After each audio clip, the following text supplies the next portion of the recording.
Hello बच्चों, कैसे हैं आप लोग। मुझे उम्मीद है कि आप लोग अच्छे होंगे। तो बच्चों, आज हम लोग क्लास 10 का जो है प्रतिरोधों का संयोजन पढ़ने वाले हैं। तो प्रतिरोधों को हम बच्चों दो प्रकार से संयोजित कर सकते हैं। एक होता है बच्चों श्रेणी क्रम संयोजन और एक होता है समांतर क्रम संयोजन। ये जो डेरिवेशन है बच्चों आपकी बोर्ड पेपर में भी पूछे जाते हैं। तो इसको हम कैसे श्रेणी क्रम संयोजन को कैसे डिवाइड करेंगे बच्चों, हम उसको समझते हैं। तो श्रेणी क्रम संयोजन का जो बच्चों तुल्य प्रतिरोध का सूत्र होता है उसी को हम लोग निरूपण करेंगे। तो चलिए बच्चों, तो श्रेणी क्रम क्या होता है। अगर किसी एक परिपथ में एक से अधिक प्रतिरोध लगा हो तो श्रेणी क्रम होगा, अर्थात जिसमें धारा का मान क्या हो बच्चों न बढ़े, और जिसमें धारा का मान बढ़ गया तो समांतर क्रम होगा। तो चलिए बच्चों, पहले हम इसका बच्चों फिगर बनाते हैं।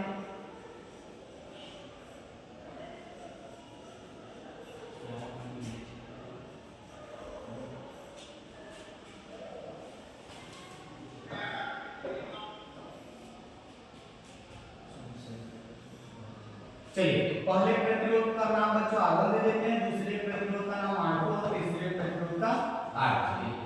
समझना है। और ये बच्चों आपका सेम। अब यहाँ से बच्चों आपको पता है धारा का प्रवाह समय माइनस से प्लस की ओर होती है, तो इस डायरेक्शन में बच्चों आपकी धारा बहेगी। अब यहाँ जाएगा तो जितनी धारा यहाँ बहेगी बच्चों उतना उसमें भी बहेगा, उसमें भी, उसमें भी। तो अर्थात इसमें तीनों प्रतिरोध में धारा का मान क्या है बच्चों, समान है। तीनों प्रतिरोध में धारा का मान क्या है, समान है। अगर जिस किसी परिपथ में या बच्चों क्या होता है धारा का मान समान होता है तो हमारा किस क्रम में होता है बच्चों, श्रेणी क्रम में होता है। अगर बच्चों धारा समान है, इनके बीच जो विभवांतर होगा बच्चों क्या होगा, भिन्न होगा। इनके बीच जो विभवांतर होगा भिन्न होगा। कितना होगा देखिए बच्चों, देखिए तो यहाँ पे जो विभवांतर मानेंगे V1 बच्चों इनके बीच, और यहाँ पे बच्चों V2 है, और यहाँ से यहाँ तक बच्चों V3 है। अगर बच्चों हम तीनों प्रतिरोध में बच्चों की विभवांतर पूछे तो विभवांतर टोटल क्या होगा बच्चों, V के बराबर होगा।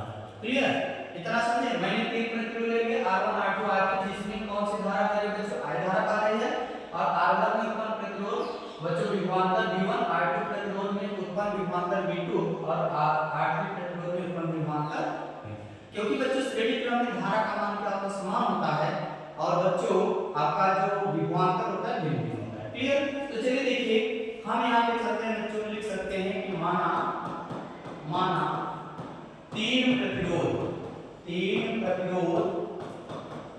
क्या माने बच्चों, तीन प्रतिरोध R1, R2 व R3, R1, R2 व R3 है। समझना है। जिनमें प्रवाहित धारा I तथा उनके सिरों के बीच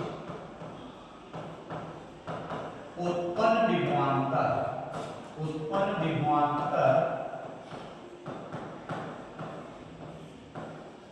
क्रमशः V1, V2 व V3 है। तो बच्चों, तो मैंने तीन प्रतिरोध माना R1 R2 R3 है, जिसमें प्रवाहित धारा क्या बच्चों, I है, क्योंकि श्रेणी क्रम में धारा समान होती है, और उनके सिरों के बीच उत्पन्न विभवांतर V1 V2 व V3 है। तो यहाँ पे बच्चों चलते हैं ओम के नियम से। ओम के नियम से ओम का नियम क्या है बच्चों, V बराबर I। ओम का नियम क्या है बच्चों, V बराबर I। आप लोग बच्चों पढ़े हो। अब यहाँ पे आपको देखिए बच्चों, जो इनमें भिन्न होता है, कौन भिन्न है बच्चों, आपका क्या होती है कि विभवांतर भिन्न है। कौन भिन्न है इसमें, विभवांतर। और बच्चों विभवांतर भिन्न होती है, धारा क्या होती है, समान होती है। तो इसमें हम जो धारा समान होती है, तो इसमें अगर पहले प्रतिरोध में चले तो यहाँ पे विभवांतर क्या मानेंगे बच्चों, V1, और प्रतिरोध पहले प्रतिरोध में धारा समान रखेंगे और V1 करेंगे तो यहाँ का मान लेंगे R1 मान लेंगे। R1 प्रतिरोध में विभवांतर क्या है, V1 है। उसी प्रकार अगर R2 प्रतिरोध ले तो यहाँ पे V2 कर देंगे और यहाँ पे I और R2 मान लेंगे। इसको समीकरण सेकंड मान लो। अब किसके लिए चलते, तीसरे प्रतिरोध में विभवांतर क्या मानेंगे, V3 मानेंगे, और बच्चों धारा I और थे। ऐसा क्यों करें बच्चों, धारा को क्यों आए, क्योंकि श्रेणी क्रम में मैंने बताया धारा क्या होती है, समान होती है। तो चलिए अब यहाँ पे हम तीनों समीकरण कितना समझे, अगर यहाँ v1 करोगे तो i1 करोगे क्या, धारा तो ये श्रेणी क्रम में समान होती है इसलिए i रख देंगे, और प्रतिरोध क्या r1 है। v2 करोगे तो धारा i रखोगे, r2 कर दोगे, v3 करोगे तो धारा i और प्रतिरोध r3। क्लियर। अब इन तीनों समीकरण को हम क्या करते हैं बच्चों, जोड़ देते हैं। समीकरण फर्स्ट प्लस समीकरण सेकंड प्लस समीकरण थर्ड, तीनों समीकरण को हम जोड़ देते हैं। क्लियर। तो चलिए बच्चों क्या हो जाएगा, लेफ्ट का लेफ्ट में जोड़ दो, राइट का राइट में, तो v1 plus v2 plus v3, left में बच्चों लेफ्ट का लेफ्ट में जोड़ दो, राइट का राइट में जोड़ दो, तो क्या हो जाएगा बच्चों, i r1 plus i r2 plus i r2। Clear. अगर देखा जाए तो v1 plus v2 plus v3 इसको ऐसे कर लो।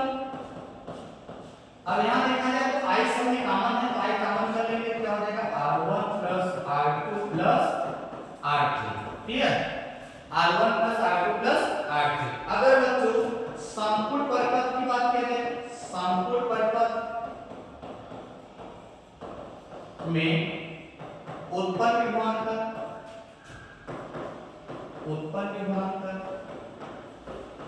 v हो, तो v किसके बराबर है, v1 plus v2 plus v3 को मिलाओ तो क्या होगा, v के बराबर होगा। तो इनकी जगह हम क्या लिख सकते हैं, v, और इनकी जगह लिख सकते हैं i r1 plus r2 plus r3। अब आपको पता है बच्चों v बराबर क्या होता है, मुझे तुल्य प्रतिरोध लाना है, तो तुल्य प्रतिरोध लाने के लिए हम v को हटाएंगे, तो v बराबर क्या होता है बच्चों, यानी कि उनके नियम से v की जगह क्या लिख सकते हैं, ir।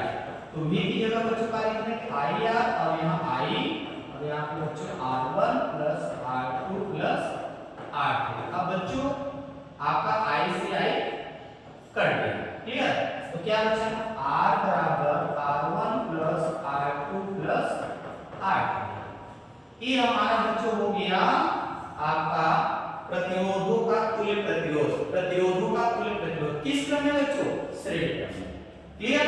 एक बार बच्चों देख लेते हैं ओम के नियम से, तो v बराबर क्या होता है बच्चों का नियम ir। अगर यहाँ पे v1 करेंगे तो v1 कहाँ माना गया है, r1, प्रतिरोध में उत्पन्न विभवांतर v1 है। अगर यहाँ r1 कर देते हैं, यहाँ v1 कर देंगे, उसी प्रकार दूसरे के लिए चलेंगे प्रतिरोध के लिए r2, यहाँ v2, और तीसरे के लिए r3 तो v। अब यहाँ पे बच्चों हम क्या कर लेते हैं, तीनों समीकरण को जोड़ देते हैं, क्योंकि संयोजन पर है, संयोजन का मतलब होता है जोड़ना। तो तीनों समीकरणों को मैंने जोड़ दिया, तो जोड़ा कैसे जाता है, लेफ्ट को लेफ्ट में जोड़ दो, राइट को राइट में। तो v1 plus v2 plus v3, और v1 का मान बच्चों क्या है, तो लेफ्ट राइट वाला जोड़ दो, i r1 plus i r2 plus i r3।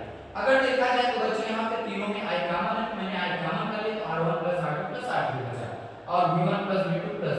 लेकिन बच्चों अगर मुझे यहाँ से यहाँ तक पूरे परिपथ में चला है, तो पूरे परिपथ में यहाँ से यहाँ तक बच्चों क्या है, पूरा प्रतिरोध क्या है, वो भी आपका पूरा विभवांतर क्या है, पूरा विभवांतर बच्चों v है।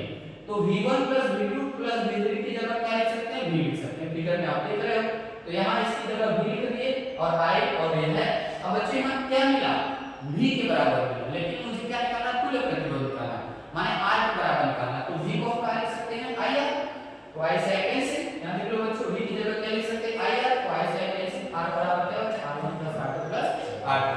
ये बच्चों डेरिवेशन बहुत ही इजी है, और यह बच्चों आपके पेपर में भी पूछा नहीं जाता है कि आप इसको बच्चों श्रेणी क्रम संयोजन को समझाइए, तो आप बच्चों इस प्रकार आप इसका निर्माण कर सकते हैं।